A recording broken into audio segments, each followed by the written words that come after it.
Hello friends, నమస్తే అండి.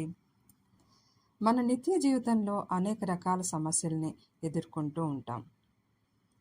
ఏదైనా పని మొదలు పెడితే దాన్ని ఎలా సక్సెస్ చేయాలా అని ఆలోచిస్తూ ఉంటాం. గ్రహాలు అనుకూలించక అనేక రకాల ఇబ్బందుల్ని ఎదుర్కొంటూ ఉంటాం. సంఘంలో కీర్తి ప్రతిష్టలు పోవడం, డబ్బు కొరత ఏర్పడటం, అనుకున్న పని జరగకపోవడం ఇలాంటివి చాలా జరుగుతూ ఉంటాయి. గ్రహాలు అనుకూలంగా మారడానికి, సంఘంలో కీర్తి ప్రతిష్టలు పొందటానికి, ధన ప్రాప్తి కోసం మన చుట్టూ ఉన్న చిన్న చిన్న వస్తువులతోనే పరిహారాలు చేసుకొని విజయాలను సాధించవచ్చు. రావణుడు మహాజ్ఞాని. శివతాండవ స్తోత్రాన్ని, రావణ సంహితని రాశాడు. రావణుడు రావణ సంహితలో అనేక రకాల తంత్రాలని మంత్రాలని రాశాడట. మంత్రతంత్రాల ద్వారా ధనప్రాప్తి విజయాలని ఎలా పొందాడో అందులో రాశాడు. అసురులకు రాజు అయినప్పటికీ రావణుడు సకల శాస్త్ర విద్యా పారంగతుడు. ముల్లోకాల్లో జ్ఞానంలో రావణుడికి పరాజితుడిని చేసే గొప్పవాడు లేడు. సౌరమండలాన్ని రావణుడు తన కనుసన్నల్లో నడిపించేవాడని చెప్తారు. రావణుడికి విరుద్ధంగా ముల్లోకాల్లో ఎవరూ నడిచేవారు కాదట. అంతటి బలవంతుడు. మేఘనాథుడు తల్లి గర్భంలో ఉండగా మేఘనాథుణ్ణి అమరుణ్ణి చేయాలనే తలంపుతో రావణుడు అన్ని నక్షత్రాల్ని ఒకే స్థితిలోనికి తెచ్చాడట. దానికోసమే గ్రహాలన్నీ రావణుడు చెప్పినట్లుగా నడుచుకున్నాయట. కానీ శనిగ్రహం మాత్రం తన స్థానాన్ని మార్చేసుకుందట. అందువలన మేఘనాథుడు బలవంతుడు అయినప్పటికీ అమరుడు కాలేకపోయాడు. రావణుడు మహాజ్ఞాని. రాముడి చేతిలో తన ప్రాణం పోయినట్లయితే నిశ్చయంగా వైకుంఠ ప్రాప్తి కలుగుతుందని రావణుడికి తెలుసు. తన కుటుంబాన్ని ఉద్ధరించడానికి శ్రీరాముడితో వైరం పెట్టుకున్నాడు. రావణుడు రావణ సంహితలో అనేక రకాల తంత్ర విద్యలు, ఆయుర్వేద మూలికల గురించి చెప్పాడు. వీటిని అనుసరించినట్లయితే మనిషి ధనవంతుడు, గుణవంతుడు, ఆధ్యాత్మిక విషయాల పట్ల శ్రద్ధ చూపినవాడు అవుతాడు. ఇతరులని కంట్రోల్ చేసే సామర్థ్యం లభిస్తుంది. మీరు ఏదైనా పనిని చేపట్టి దానిలో విజయం సాధించాలి అనుకుంటే తెల్లటి దర్భ తీసుకొని తెల్ల ఆవు పాలతో దానిని నూరాలి. దీనిని బొట్టుగా అలంకరించుకోవాలి. ఈ బొట్టుని ధరించి ఏ పని మీదనైనా బయటకు వెళ్తే ఆ పని తప్పక నెరవేరుతుంది. ఇది వశీకరణంగా పనిచేస్తుంది. ఫ్రెండ్స్, ఈ ఉపాయాలు మీకు నచ్చినట్లయితే నా ఛానల్ని సబ్స్క్రైబ్ చేసుకుని లైక్ చేయండి, షేర్ చేయండి. ఈ వీడియోని స్కిప్ చేయకుండా పూర్తిగా చూడండి. వ్యాపారంలో విపరీతంగా నష్టాలు వస్తుంటే కుబేర మంత్రం తప్పనిసరిగా పఠించాలి. ఈ మంత్రాన్ని కనీసం రోజు 108 సార్లు పఠించాలి.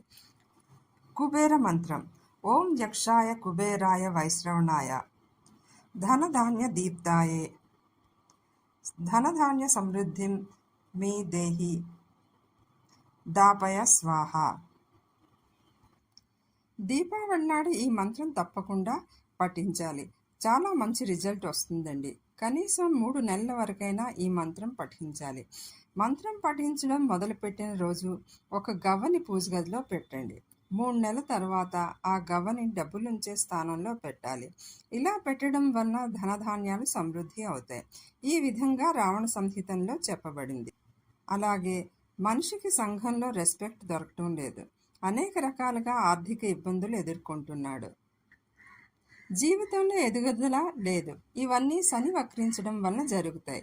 నల్ల ఉమ్మెత్త చెట్టు వేళ్లల్లో భైరవుడు నివసిస్తాడని చెప్తారు. అలాగే శనిదేవుని నివాస స్థానంగా కూడా చెప్తారు.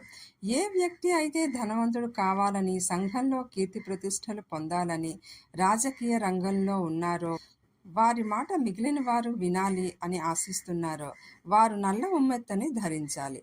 నల్ల ఉమ్మెత్తని ఎలా ధరించాలో ఈ వీడియోలో తెలుసుకుందాం.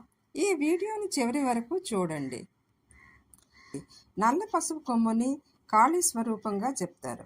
నల్ల పసుపు కొమ్ము మార్కెట్లో ఈజీగా దొరుకుతుందండి. నల్ల పసుపు కొమ్ముని కాళీ స్వరూపంగా చెప్తారు. ఇది ఎవరి దగ్గర అయితే ఉంటుందో వారి దగ్గరికి దుష్ట శక్తులు, తంత్ర విద్యలు చేరవు. మహాకాళి కరుణా కటాక్షాలు ఎల్లప్పుడూ ఉంటాయి. ఈ విధంగా రావణ సంహితంలో చెప్పబడింది. గ్రహాలు మీకు అనుకూలంగా లేక చికాకులు పడుతున్నట్లయితే నల్ల పసుపు చెట్టు వేరు మెడలో వేసుకోండి. గ్రహ దోషాలు పోతాయి. ఈ చెట్టు వేర్లని తెచ్చుకోవాలి. ఈ చెట్టు వేర్లను తెచ్చుకోవడానికి దీపావళి అమావాస్య మంచిది. దీపావళి ముందు రోజు ఆ చెట్టు దగ్గరికి వెళ్ళి ప్రార్థించాలి.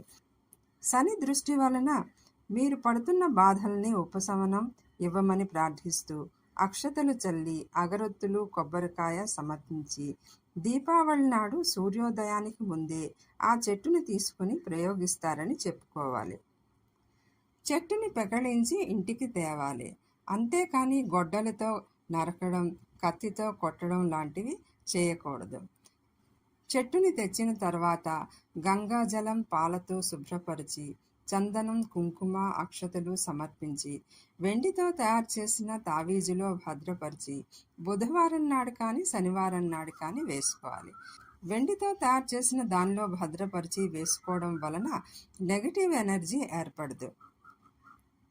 ఇదే పద్ధతిని అనుసరించి నల్ల ఉమ్మెత్త చెట్టు వేరుని కూడా తెచ్చుకోవాలి.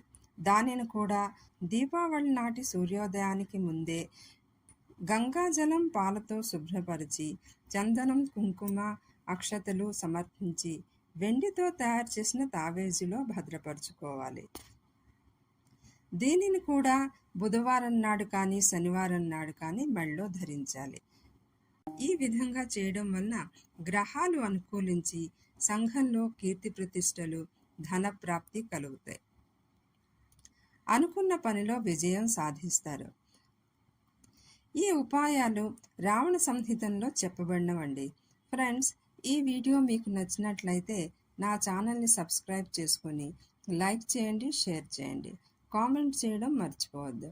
Thank you.